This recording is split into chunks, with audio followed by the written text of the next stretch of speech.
People always say betrayal from a stranger hurts for a moment, but betrayal from someone who calls herself your sister, that one, stays in your bones.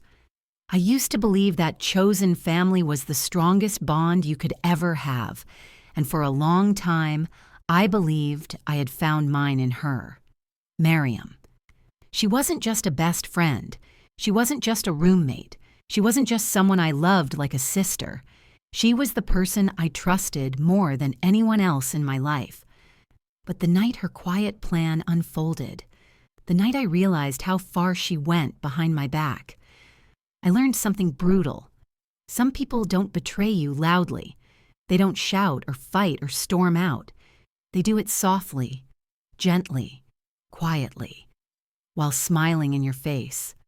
And the worst part? You never see it coming until the damage is already done. It took just one moment, one conversation I was never meant to hear, to break the version of her I had held on to for years, her voice on the phone saying, "Don't worry, she trusts me too much to ever suspect it." That sentence dug into me like ice because she wasn't talking about some stranger. She was talking about me, her sister. But let me take you back to where it all began, to the part of the story where her kindness felt real, her loyalty felt unshakable, and her friendship felt like a blessing, because that's how betrayal works. It starts in a place of love. I met Miriam when I was 23, new job, new city, new life. I barely knew anyone, and she was the first person who made me feel like I belonged. She had this warmth, the kind of warmth that makes you think, maybe God sent this person to me.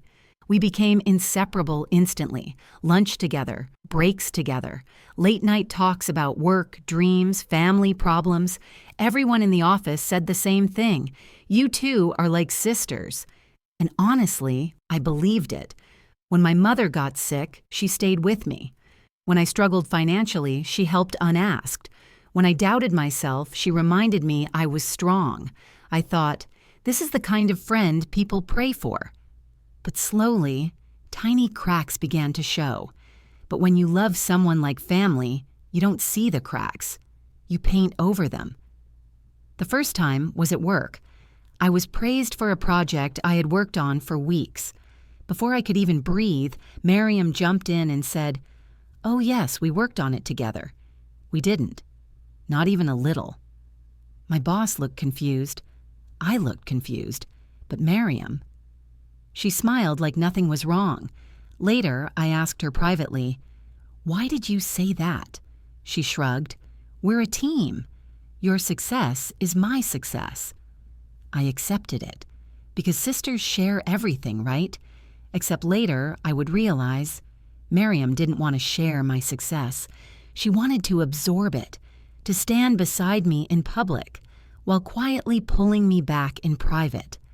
Over the next year, I started noticing things that felt small, but added up like drops filling a bucket. She borrowed my clothes, never returned them. She asked for favors, never offered help back. She took credit for small tasks I did, said it was teamwork. She backhandedly insulted me, said it was just a joke. It wasn't enough to call her out, but it was enough to make me uncomfortable. One day, I overheard her telling someone at work, "I basically guide her through everything. She's so lost without me." Lost? Without her? I brushed it off. Maybe I misunderstood. Maybe I heard half the context. But when a pattern repeats, you can't stay blind forever. Her tone changed. Her comments changed. Her expectations changed. When she needed something, it was urgent. When I needed something, she was suddenly busy. Slowly, I became the strong one, the dependable one, the one who did everything. Not because she valued me, but because she needed me to keep functioning so she could keep taking. Still, I stayed loyal. Still, I trusted her.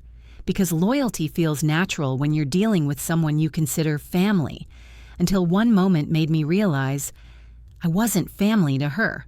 I was a resource. It happened on a Wednesday night. We had both stayed late at the office. She said she needed to finish a report and asked me to wait so we could go home together. So I waited, and that wait ruined everything, because the universe made sure I heard the truth I had been blind to for years.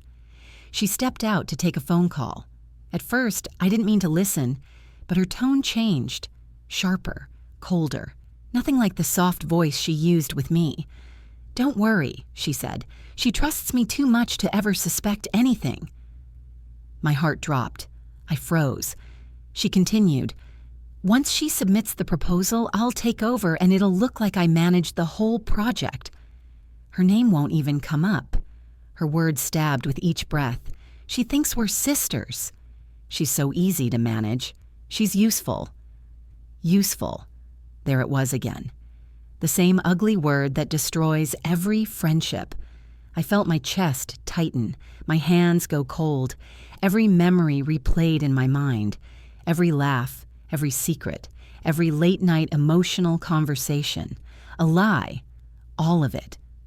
I stepped back before she returned, breathing in the sharp realization that someone I loved like blood had been starving me quietly while feeding off everything I gave.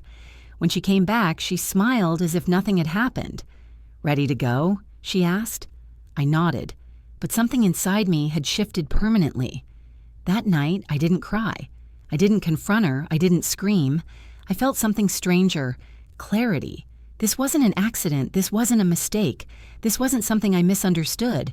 This was her plan, a plan she quietly built over months. And now, I was going to break it quietly, too. I didn't. Expose her immediately. People like her thrive on drama. They twist, they cry, they flip the story. So I did the one thing she never expected. I stayed silent. For days, I played along, smiled, helped her, acted like nothing changed. But behind that calmness, I was documenting everything. Every file she tried to take credit for, every email she copied herself on, every task she handed to me while presenting herself as the lead. Then I created a paper trail, one she couldn't erase. I started sending updates directly to our manager. Here's the part I completed.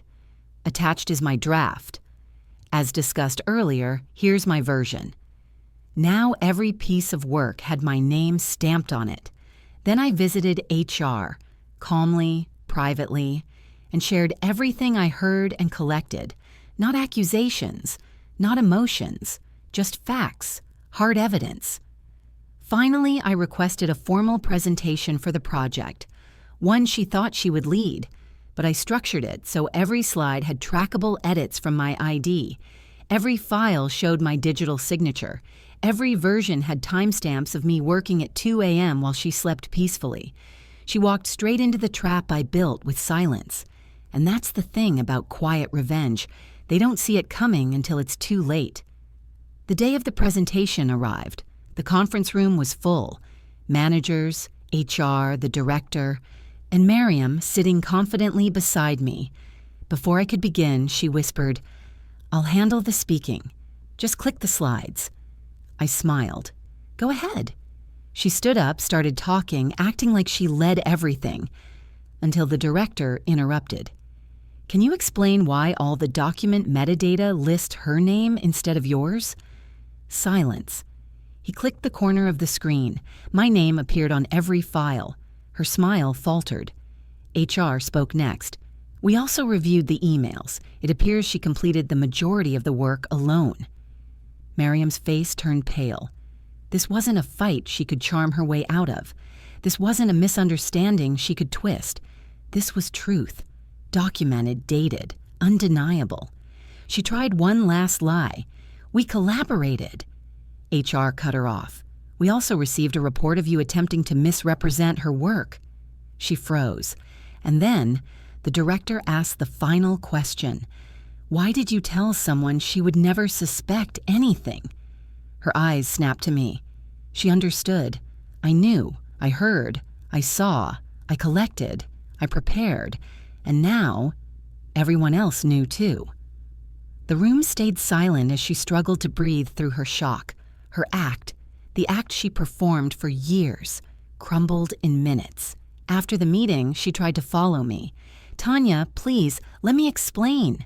Explain what? Years of manipulation? The quiet plan she built to take my career from me, the sisterhood she weaponized, I turned to her and said the calmest sentence of my life. You didn't break me today. You revealed yourself. She stared at me like she didn't understand how she lost. Because manipulators rarely think they can lose. They think they're smarter, more charming, more in control, until the moment truth walks in quietly and ruins everything. She was removed from the project, placed under performance review, eventually transferred. Everyone in the office finally saw her real face. But me? I gained something far more valuable. My peace. Here's what her betrayal taught me. Not all sisters share blood, and not all sisters share loyalty. Some people stay close only because it keeps them in control. They study your weaknesses. They monitor your strengths. They call you sister so you never notice the cage they build around you. But the moment you see the truth, the moment you stop feeding their ego, their entire world collapses. Real friendship never requires you to shrink. Real loyalty never asks you to stay blind. Real sisterhood never benefits from your silence. If someone calls you sister but treats you like a resource, walk away quietly, because quiet exits are the loudest justice.